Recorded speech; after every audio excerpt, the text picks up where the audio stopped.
Welcome to Left on Red, where a Gen X mom and gay millennial do socialism. We've got left-wing views on the news you can use. I'm Scott, I'm Susan.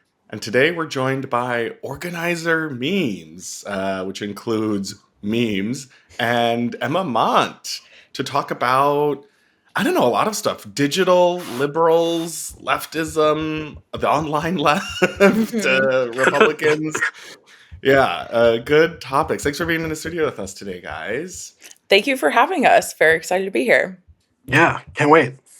So, for those of us who are not in the know, and technically I only ever saw your Twitter account maybe a year or two ago, and originally I saw it of you were posting anonymous submissions from people in the liberal left or world of taking different jobs. How did your account get started, and what is your account? Who are you? Yeah, so I've been around about we're coming up to our 5-year anniversary, which is crazy. Because basically, post primaries 2020, there was a kind of space in the pandemic organizing world that was not being addressed, which was all of a sudden everyone who worked in politics no longer had any friends and was in a basement making phone calls all day and trying to figure out how to use pandemic tech, which at the time was not working. And basically it was we need humor.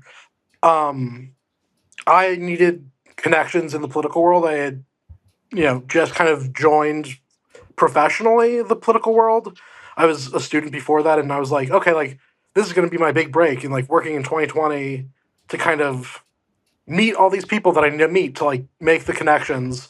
And so basically just started posting about working in politics in this very weird moment,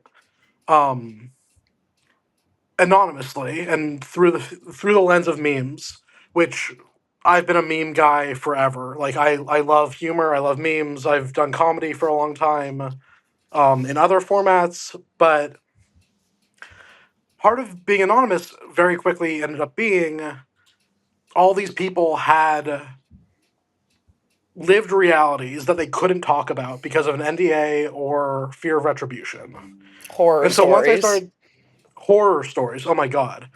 And once I started posting about and back then it was a lot more controversial to criticize anything the Democrats were doing, especially if you worked in politics.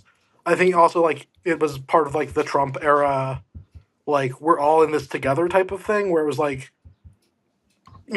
people were pissed about the 2020 primary for sure, but it wasn't where we are now, where there's a very clear both sides hate each other more than they hate the right, it feels like sometimes.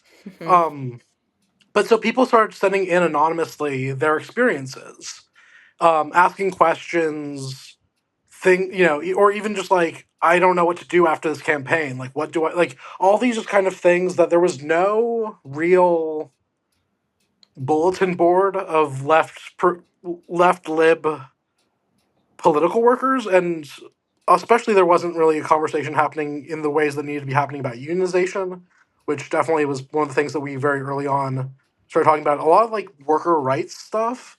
It started as LOL, a phone bank meme, and then it very quickly became oh, this is an oppressive and systematically problematic system. And we've been making memes ever since, doing contracts, helping kind of different progressives win or try and win, unfortunately, too many of the case. Yeah, Emma, do you want to?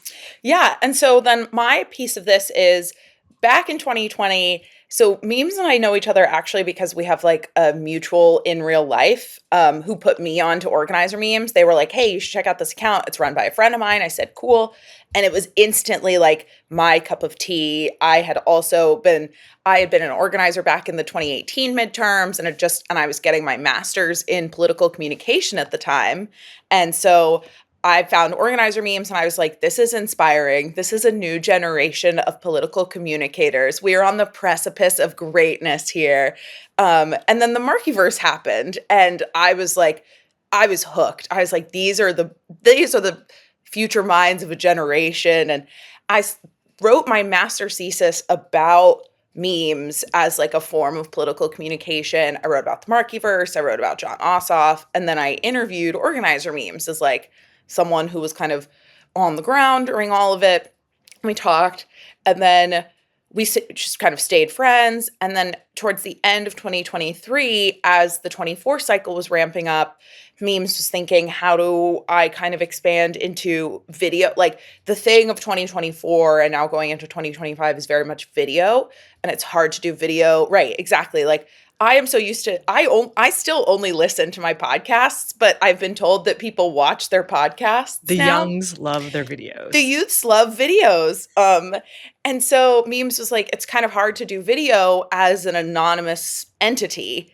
I was like, oh, well, you could do this, you could do that. And they said, great, you can do that. Like, you have all of these ideas. Why don't you do it? So now I'm like officially part of the team as sort of the public face, but I also do I do creation. I do like the content creation. I do a lot of the kind of business management element of our contract work. And yeah, just a kind of two-headed monster we are.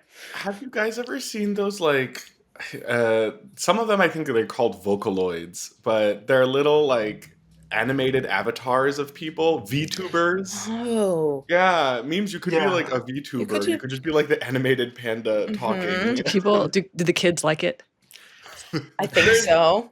There's this one video that came out 2 years ago or whatever that I thought was very funny, and it was this VTuber, and it was just like an animated head, and the animation is very bad. It's just like the head is just and it's singing, and it goes like dun dun dun, and then the bangs lifted, and you could see the eyes, and the crowd went wild, and I was like, oh my god! And I think it's sick and a sign of modern perversion in our society, but it was kind of funny. It's cool listening to how your story matches up very neatly with this political development of right before the pandemic, a lot of young people getting involved in politics, kind of this maybe, the Bernie moment had happened in 2016 and AOC came in 2018, and there was this growing rise of the left, but it wasn't still yet differentiated. And then in the pandemic, as you and a lot of other young people are getting started and into this, especially working in these places, you're seeing a lot of insane things happening, maybe personal workplace abuses, and kind of reacting to, okay, maybe the Democrats and this maybe they are this weird brand of neoliberal, and they're not actually leftist, so to speak. And that when you mention the union stuff, I really feel like that's an important moment for a lot of young people on the liberal left when they start understanding labor and union power as very different from just whatever the Democrats are normally talking about, which is liberalism, we should do programs that are nice for poor people sometimes. Now you're okay, what about us being organized and powerful on our own, which is pretty cool to see. How are you? I think also, if I can interject, one of the parts also because I was I was a card carrying member of the United States Communist Party at age 16, which was a mistake. Whatever. But It's okay at 16. Okay, Right. It's adorable. Yeah, I for have sure. friends And in CPUSA. It's cool. Yeah. and I remember actually reaching out to them and being like, "Hey, your social media sucks. Can I help with that?" And they were like, "No, you're a 16-year-old on the internet." Wrong. That's why it was a mistake. Yep. Yeah, but it kind of went from being this very theoretical, where I was like, capitalism bad, and it was okay, that I can keep shit posting about that, and making at the time Tumblr memes about how much I didn't like the American Empire, which I still don't, but it was very divorced from well, what are we gonna do about it? And that's I think where a lot of the left unfortunately right now is still in this kind of where I was at 16, and I'm not trying to be a dick about that, but we do also need to pair it with something real, and Right. Bernie 2016 really did motivate me into doing significantly more. Fun fact, to my knowledge, the first viral post about Bernie Sanders in 2015 was my post on Tumblr. So Wow. I've You're been doing a stuff. veteran of the Tumblr trenches. Yes. Yeah, We're for sure. born and raised, we're both the right at the age where we're technically Gen Z, but we're old enough to have a sense of Tumblr and had Facebook way too young, but we're young enough that we can like hop on trend. We were born in the perfect time frame to have all of the right amounts of brain rot to like, we Without get being all like of it. Jake Paul fans. Right. Yeah, was Tumblr still had porn at that time, right? Oh yeah, big time. Oh yeah. That was That's the wild early internet. But I Okay. bring it up because when they banned it, I think Tumblr like collapsed. I mean, Tumblr was already on its way Yes. out, but I think that was like the official like death knell of Tumblr, which is a funny thing to think about. Tumblr you was moved still away. active feel in it. 2015. Oh, 100%. I was still like, I was a big fan. I've like a stan first and foremost. So like reading and writing fanfics on Tumblr. I ran a One Direction blog for a long time. Honestly, probably up until, yes, it must have been until 2015 because that's when they broke up. So I was still posting through it. Nice. Amazing. That's a good like time connection. Tumblr and One Direction. Oh, And yeah. yeah. And also then they like broke the up and- emerging youth left that would coalesce around Bernie Sanders. Like, this is very interesting. I really appreciate what you're saying, memes, because whenever we find like an interesting creator, and I'm doing it like as, you know, I'm like an archaeologist or whatever, anthropologist, because it's very far from my lived experience, like all this, but like I still appreciate it. I see a young creator, they're saying great things. Like they're criticizing American empire. They're maybe talking about Palestine. They're talking about, you know, Elon Musk. They're talking about like, you know, working conditions at Amazon, whatever. And that's it. So they kind of help people identify problems and they get people angry, but there's no, and then what? And then what you can do. And so I feel like the Gen Z, baby Gen, millennials, they've really got the outrage component of political communication down to an art form, so that everyone can feel mad. But then if you don't add that component of now what, then it's rage plus hopelessness. And then that leads to perpetuating this idea that we should not participate. Like elections aren't for us. These politicians, they're bad. And you know, I agree they're bad. And therefore all we can do is like critique and pile on. And that's, you know, that's sort of what's missing, I think, for me as the resident old. Yeah, I think also we all on this call, probably on this show, this call, probably recognize what Susan just described as like the dominant tendency of the online left. 100%. Yeah, so I'd love to. I know you guys have been in hot water talking about it. I'd love to hear you give us your perspective on that. It's funny. I think the most controversial thing you can do right now is like condone good behavior. I feel like there are very few, but when we get wins on the left, sometimes it comes from the places we don't want. Like I can't think of a good example, but I feel like sometimes it happens that like it happened yesterday. Ken Klippenstein quote tweeted Chuck Schumer. I generally like Ken Klippenstein's like information that he provides. I don't know how I feel about that type of journalism, but we'll talk about it a different day. But he quote tweeted Chuck Schumer saying, every Democrat voted against Tulsi Gabbard. And he said, who cares?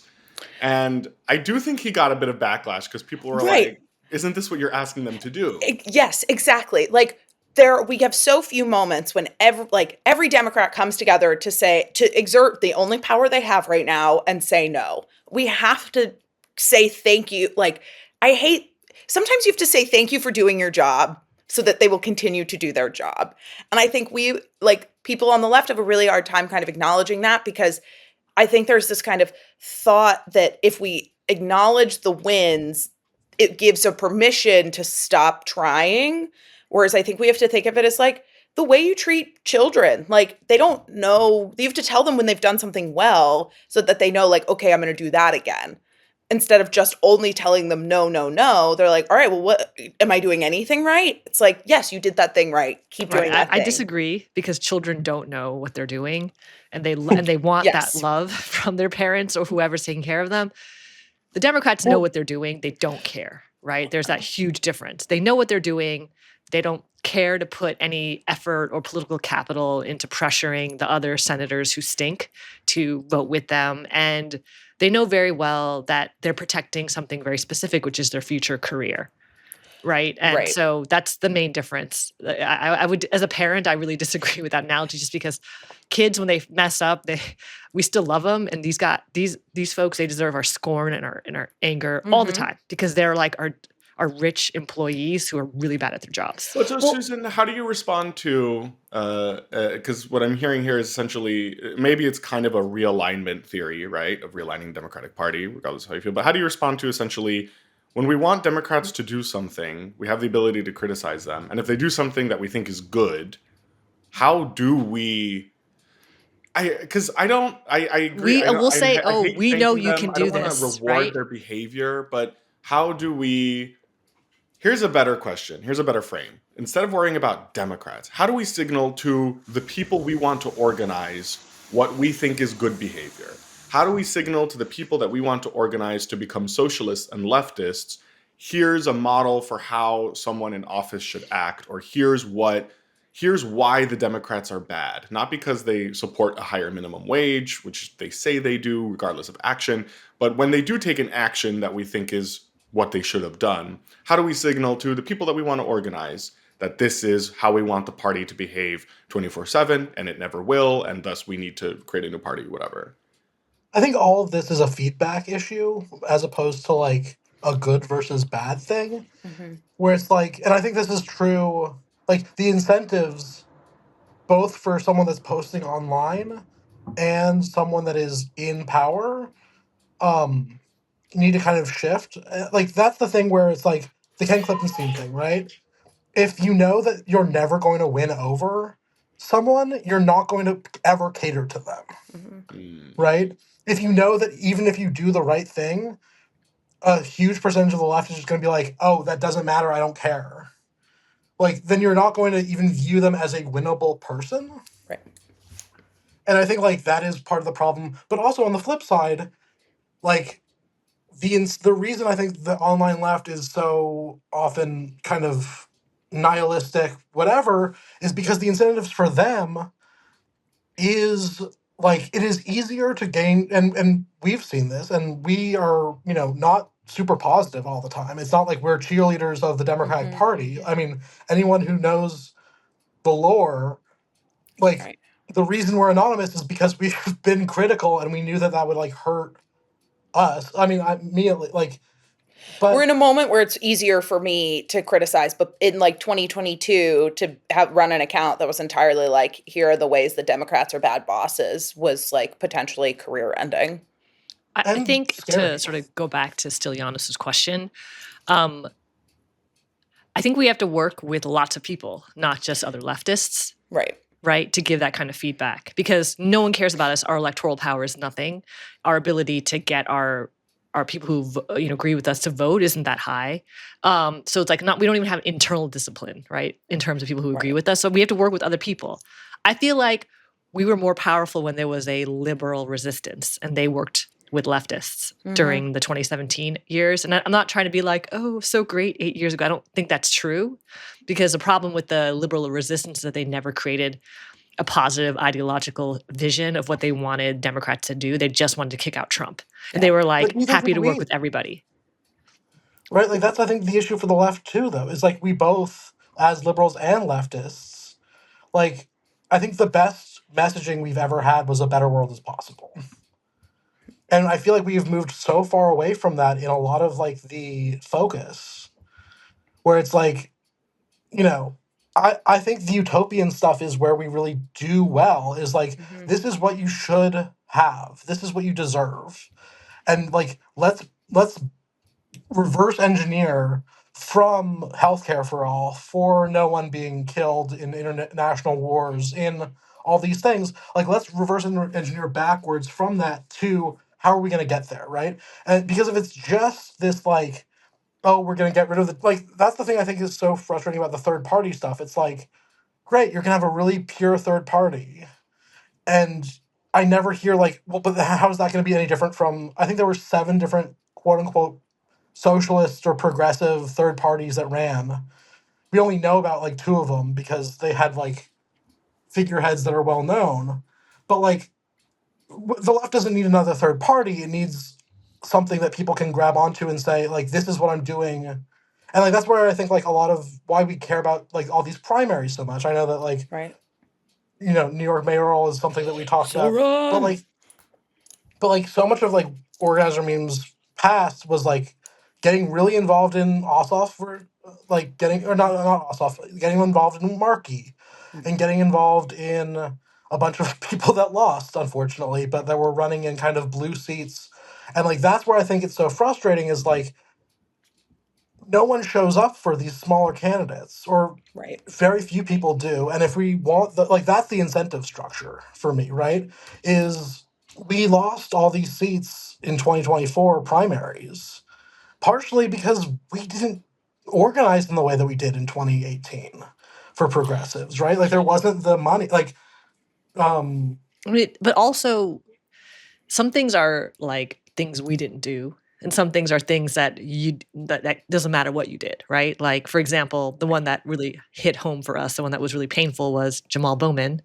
Yeah. I mean, part of it was that they redrew that district to really hurt him, such that the people who turned out to vote for him found out they were in the Bronx who were loyal. They were like, why am I in Richie Torres' district, right? So they really drew out a lot of his base. And the other thing too is that, it's very hard to organize against, what was it, $17 million worth of APAC spending, flooding our airwaves. So if you were in New York and I was watching baseball, like it was like postseason baseball, that was the only time I was watching TV with ads, nonstop ads attacking Jamal Bowman. And like, y'all are communications experts. It is very hard to get people to think critically. None of it was about his stance on Israel. It was all just sort of confusing stuff. Like he voted against the infrastructure bill. The Right. fire alarm was in every ad. And when I was doing phone banking for Jamal Bowman, you know how many people told me Yes, the they told me fire about this. They told alarm me was like he didn't important to vote for them? the And I was infrastructure like, bill. Oh, I'm like, Right. why? So their It's a ideas fire about alarm. what Who made gives Jamal a Bowman not a good Right. candidate was determined by television ads, right? That flooded things like Wheel of Fortune and the World Series. And like, they Jeopardy. passively ingested all that. We could only do so much phone banking. But I actually went to a 4th of July party in his district, in like the white suburban part. And there are different people were talking to me, some who voted for him, some who voted against him. And they were telling me these things of like, well, I understand that he wanted Build Back Better, but I just really feel like he's out of touch with the district. So they just repeated things that they heard on ads. And these are people with, advanced degrees who vote Democratic, the people that you would think would be critical of the things that they were just told. But, a lot of people just take what they're heard. Mm-hmm. And it's For very sure. hard for us to organize against that level of resource mobilization. But I will also, say there was a little bit of, I hate to like, there was a little bit of constituent services issues with Bowman's office. He was a wonderful representative who occasionally got caught up in protecting the national interests of the movement and at the expense of his constituents. It's not entirely why he lost, but I do think it's an element that we forget, or we kind of maybe choose to not talk about. But what all of it's to say is there needs to be both. Like our kind of ideology has to be based around community care first. And so that is what kind of makes it an appealing ideology. And I think that just kind of, it's hard to be a figurehead of a movement in the way that the squad is. And not to say it as an indictment on who he is as a person. I just think it was one of those things that it became very difficult to be both a figurehead in a national movement and like a consistently reliable elected semi-local official. But I think that is like something that we as leftists always have to keep in mind. Like I'm sure every member of the squad at some point has fallen victim to that. Like I'm so busy being harassed by my coworkers that I cannot always answer the phone for constituents. Like that's probably an element of what it was, but I do think it is part of why people were so quickly fell in so easily to all of the critiques is like the one time they called, no one answered the phone. And it's like, you should call more than once, but I understand why if you call once and they don't answer the phone, that would change your view. I also think I've seen people on the left be like, why do we even call representatives? It's like, what do you mean, why do we even call representatives? Because it's literally the thing that you're what? Like, their phones are always on for a reason, or they're supposed to be, and they're supposed to take your message. And if you don't call, you've given up your voice, as opposed to like, I'd rather shout into the void than not shout at all. The other thing with Bowman, and I think Bush as well, is like the progressive movement stalled Yes. in 2024. I can't think of a single like high profile primary that happened, right? And so because we just played defense, and so they were able to decide the battlegrounds that they wanted to be on, right? They could put all that money into two races because they decided that they weren't going to target any, or not seriously target. I guess some early they did target, just less successfully.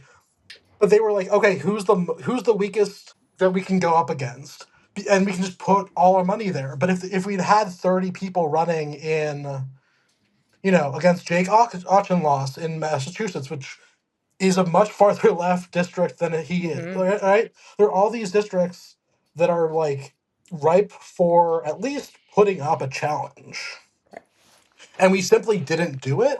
And so if APAC had to put up against all those people, they couldn't possibly drop millions and millions into two races, or they could, but then we'd be able to be like that's, I think, part of the problem too, is it's like I'd actually be okay with losing Bowman and Bush if we won 20 other primaries. Right? Like that would be, and like I think we very much on the left have like this like great personhood, like this, like, these grand leader things, because we don't have very many people to look up to, and because we don't have like these idols that, like, if you want to look for a centrist Democrat that you want, that if you're a centrist, there's 1,000 people that you can be like, oh, that person was successful.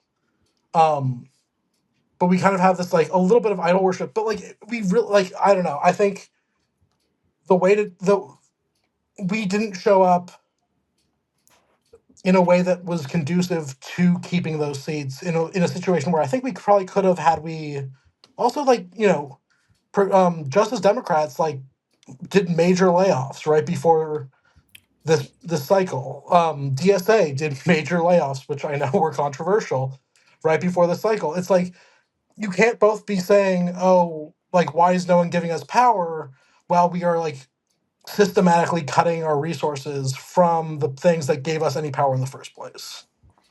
We're kind of centering on this interesting, like, one of the central debates or problems with the left here. And so, Emma, what you were saying about Jamal Bowman's office, and I'm actually of the take that the constituent services, one, is never really that bad, and two, is never really a big deal. But there is this, conflict or issue where a lot of leftist politicians are elected because they're making promises or they're talking about this grand vision for society. And that means that they focus on the legislature and not in the home district. And a lot of centrist politicians are elected because they're career politicians and they know what they're doing. And so they do a lot of district focus in the retail. So that's a big issue that we have. And a lot of the people that vote in primaries are very clued in and paying a lot more attention to that district work than the big work. And it leads into this bigger thing. And by the way, context for Jamal Bowman is he was famously unendorsed by DSA because of his trip to Israel with J Street, and was re-endorsed by New York City DSA near the end of his election.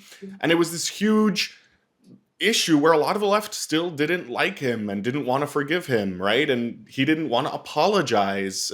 He changed. He was probably the second best voice on Palestine in Congress, right behind Rashida Tlaib, and he was very active on it. But a lot of people said this wasn't enough for everything that he did. He didn't apologize for some of his behavior, and that's a whole thing. And now it gets to this bigger thing that you guys are talking about, which I want to get back to, around the digital, which is there's so many people that have leftist feelings. They have outrage at the system, but they don't have anything to do. And essentially what we're talking about with Justice Democrats, with DSA, with Jamal Bowman, with our kind of like retreat and losses under the Biden years, is essentially we don't have anything for people to go to because we don't have power. And there's this contradiction where the people who have power are Democrats, right? And we need to be able to organize people with a promise that we can actually make a change in the world. And if we tell them, here's the change we want to make, but we don't have the power to make it, that promise falls flat. But on the flip side, if we tell them we can't really promise you real change, we can only tinker around the margins, they remain apathetic. And now we're in this like horrible moment where a lot of people feel the way that we feel, but there isn't a realistic, practical vehicle for making that change next year. And that's really tough. Last year, we saw probably more people involved in the protest movement to support Palestine and end arms sales to Israel than maybe like the last time we saw that many people mobilize in the United States was in the George Floyd protests in 2020. And these were global protests. And we won nothing. We have nothing to show for it. We did so much work and we failed to move our government, except that Kamala Harris lost because she was unwilling to break from Joe Biden on that and a million other issues. How do we... I don't know. I mean, obviously, I'm still here in DSA and I love the local stuff that we do. And I feel like it's really powerful here in New York City DSA for me to be able to tell someone, here's what we've won. Your organizing can make a difference. We can do a victory. I don't know how to get people on that national level where I don't know what we could reasonably win next year that's actually meaningful. And that's why I think we're stuck with Democrats. I think we have to let go of the national dream. I think we have to focus back. Like, if you live in New York City, the only thing you should be thinking about, talking about, breathing is the mayoral primary. Like, it does not matter what's happening in DC. If you live in New York City, your world must revolve around this election because it is a opportunity for a concrete win on the leftist movement. And I think we have to find moments like that everywhere we can and say, forget the noise of what Chuck Schumer is not doing.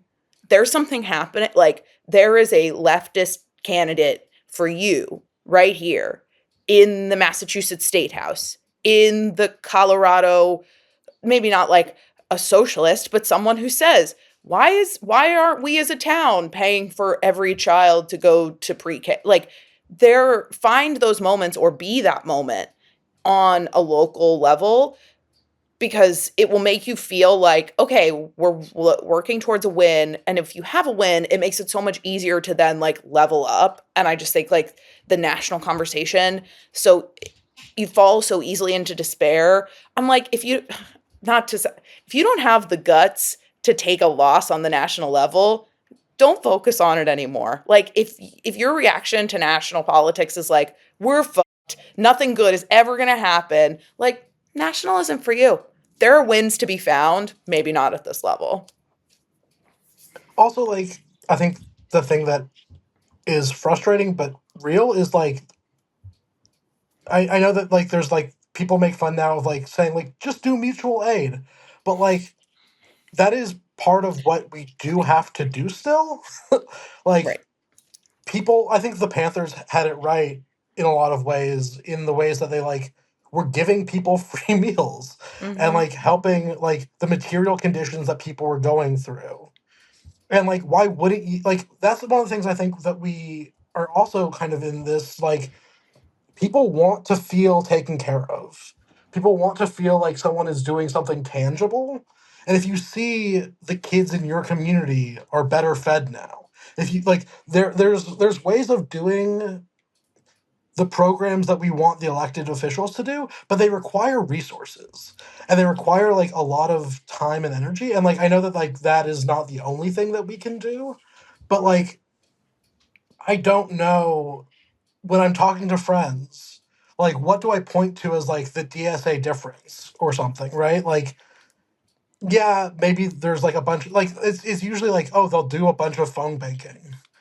And like, that's really important. I think organizing electorally is really important, but it's also like, okay, if I was like, look at this, if we got a food pantry up and running in every community in New York, I could be like, oh, look, like, the government isn't doing this thing, but we are. Every DSA chapter nationally should also be a food pantry.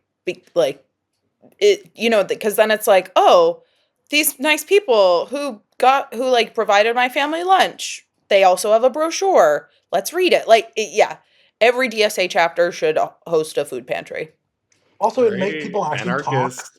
Yeah, this is Vibe. not the position that Stylianos and I necessarily agree with because No, but I'm loving it. Very yeah, I mean, anarchist but you know, from organized Zoran's means. campaign Mm-hmm. was because it was during the pandemic, also was a mutual aid organization. And that mutual aid organization spun off to be its own thing that's affiliated but not DSA. Because as somebody who's been on the steering committee of DSA, is that it's actually quite difficult to run one of those organizations well. And there's actually legal liability associated with it. So if your chapter doesn't have the capacity to do that, it might be better to run it as a separate organization. Yes. That's related, but not under the umbrella of the chapter. I just wanted to say that. What I hear though, which I think I mostly agree with, is like you have to be able to demonstrate to people that you can make a change. And I think this is a theme that we've revisited on this show multiple times, which is one of the most pressing tasks for the left right now isn't to convince people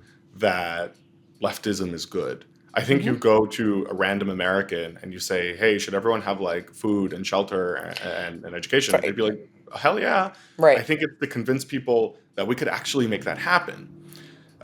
When we talk, and it's really, again, that's why I have to be like cognizant of my privilege of being in the New York City DSA. Because when I talk to people, I get to tell them, we raised taxes on the rich by $7 billion.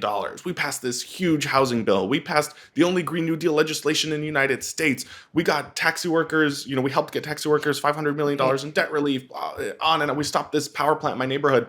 And they're like, wow, everyone in New York City knows that DSA is very powerful. Right.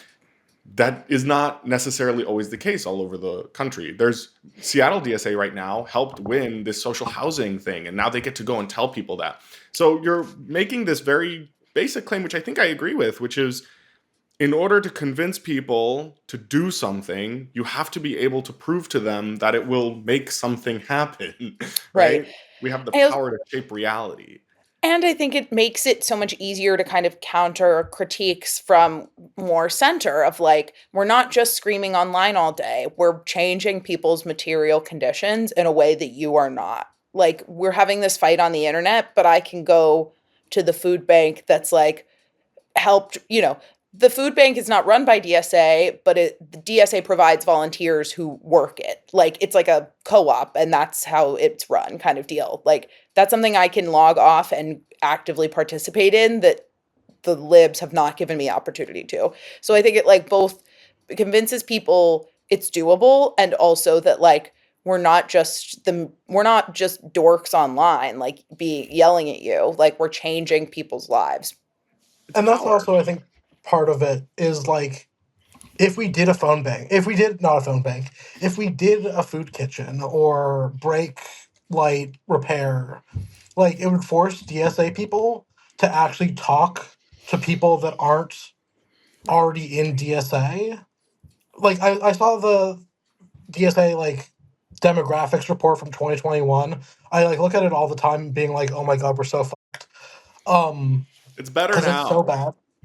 I people keep telling me that and keep not giving me any actual data on it. I know we need to publish it. I know at least at the chapter level, we can see data, but I don't know if national has like recompiled surveys, or whatever. But at the chapter level, I think last year in 2024, more people of color joined DSA than white people here in New York City, and I don't know the gender breakdown, but having been at every 101. This is a tangent and an aside, but it's speaking to what we're talking about, like talking to regular people. You have this stereotype or perspective, and it was very true for a long time that most of DSA and the left was just white guys who read books. Yeah, but the 101s were overwhelmingly women and non-white guys. And I was shocked at how many of these people wanted to learn about DSA and were DSA curious. And it was just like hitting me again and again. We need to actively reach out to people, not just wait for them to come to us. There's like surveys that show that Black people polled have like a 60% positive view of DSA compared to like 45% of white people. And obviously these surveys are imperfect, whatever, but there's something out there and we're not reaching people. But the point of me bringing up the survey is one of the things that I think people miss because the identity politics part of it is so bad. But one of the things in the 2021, it's like 80% of people joined DSA because of the internet. And like, that is bad. Like, that's really bad. And like, we are like, we're the most chronically online people you will meet. And like, that is part of the problem, is like, if we were doing things in people's communities, that wouldn't be the case, right? It's that like a lot of this has become very online. And that's also, I think, why we're out of touch with a lot of people, right? It's like, yeah, I think I actually like, and I know that this is like, I still think prison abolition is like a concept we should be talking about, and like Right. a thing that like in the long run probably is the right movement. But like, if you're only talking to people that like read a bunch of like Instagram infographics in 2020, like you actually need to like learn the language of like, and also like, it's so easy to be like, okay, here's this really pure ideological Right. like position, when you're surrounded by people that will agree with you or who disagree with you because they are like fascists or like hate the left anyway. But when you're like talking to some like, I mean, that's where I think so much of my politics has come from, is like I was canvassing for years in the Rust Belt as like a young socialist, and like I was like the guy driving me around. There's a meme that we made about this that's like the like guy from Yu-Gi-Oh, like, and it's like shaking hands with like Hank Hill from King King of of the the Hill. And it's like, you know, the progressive like organizer knocking on like the like person's door, like, you know, on like the undecided voter's door. But like, so many of the people I talk to, I mean, like, were not these like ideologically consistent people. They were just people that like wanted what was best for their family.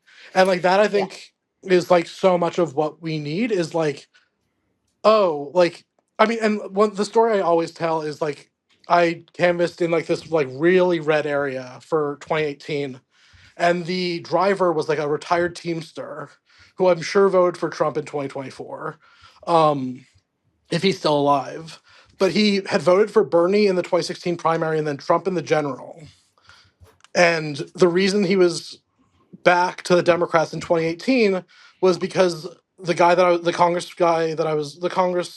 congressional candidate that I was working for, had gone to his union hall and spoke.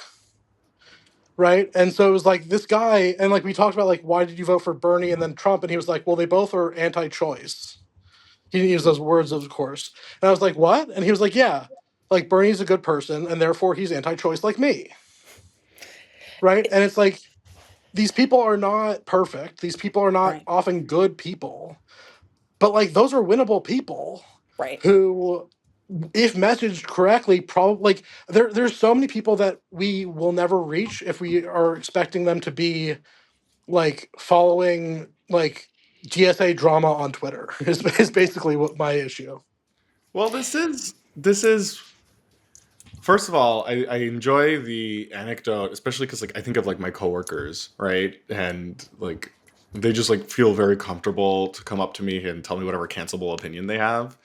And they know I'm like a gay communist, so they think like they want to argue with me, but I'm like a safe person for them to argue with. But so yeah, so they tell me exactly what all these like contradictory opinions. You're also reminding me when you talk about this guy who voted for Bernie and Trump. I heard on the radio today they were talking about AfD, the fascist party in Germany that's doing well. And I was looking up, why are they doing so well in East Germany, which is a former communist country. And one of the things people were saying is that a lot of people in East Germany were supportive of the left party there because essentially they recognized there was a problem with the current state of things.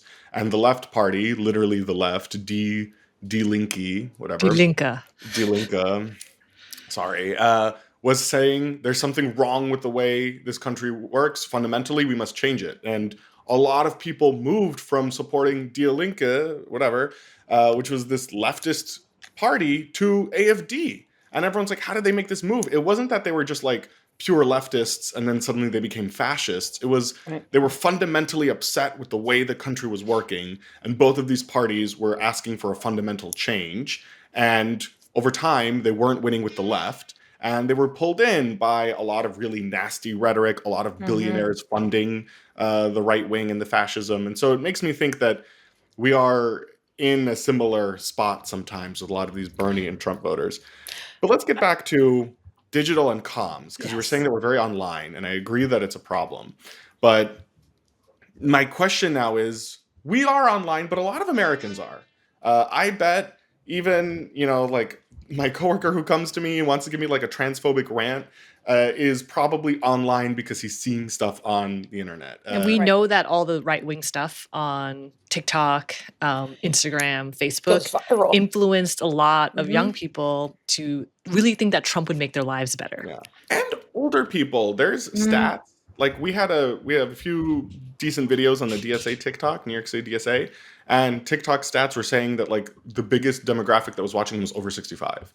And I scroll TikTok and I'm often seeing like random old people like accidentally make little videos, so I know that they're watching.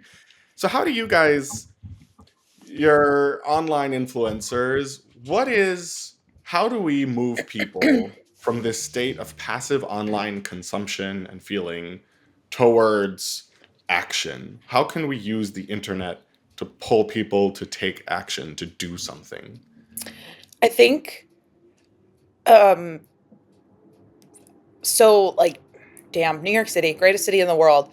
People like Teachey, who, Councilmember Teachey, who is like using his online platform to talk about things and then like having a call to action. I think kind of continuing to use the internet in the same way we were, but just kind of ending it with a call to action instead of just having it be like, I think for every angry post, you have to also have a call to action of some kind to kind of balance it out.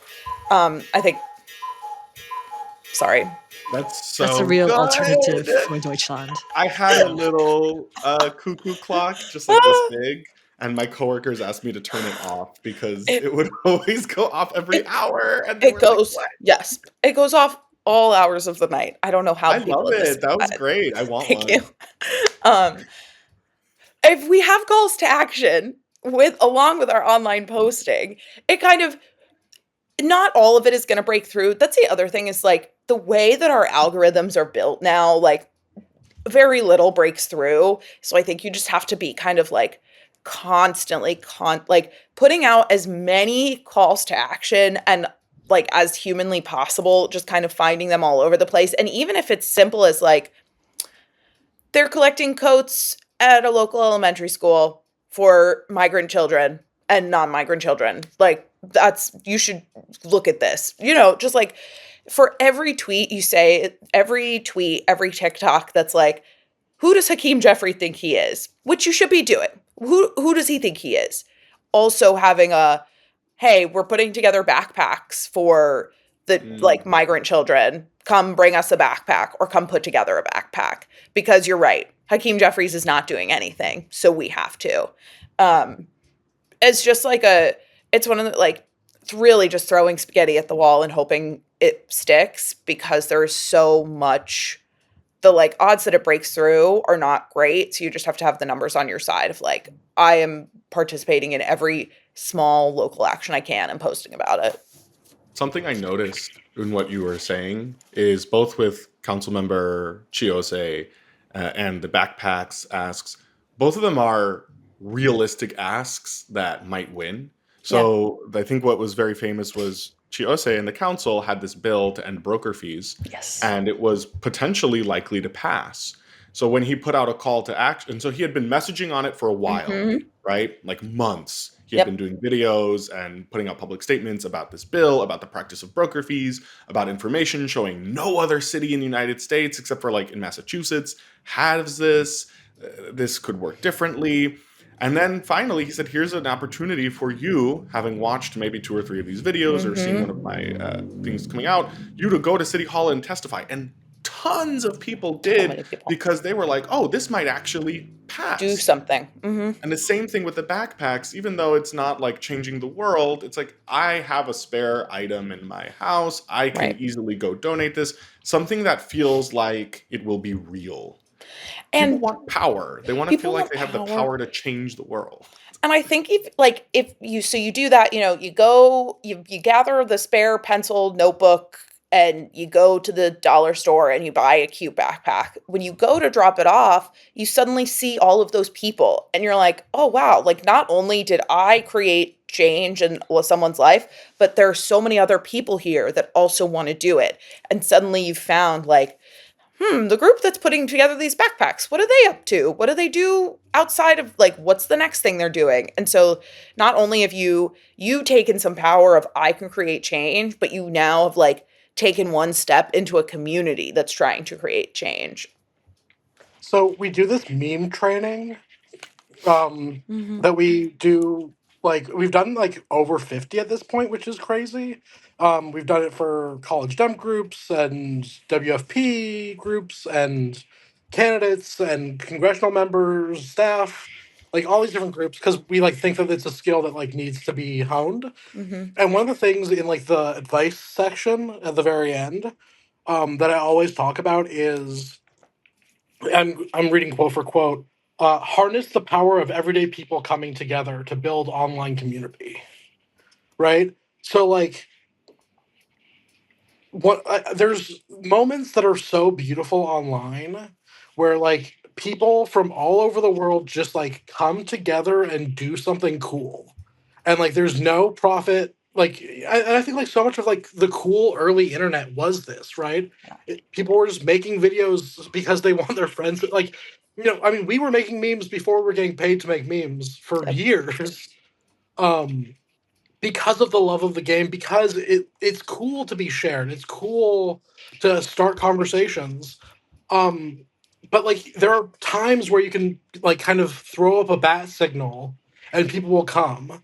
Right. It's a bad example in terms of like the positive aspect, but one of the things that we did last year, we're very anti RFK Jr.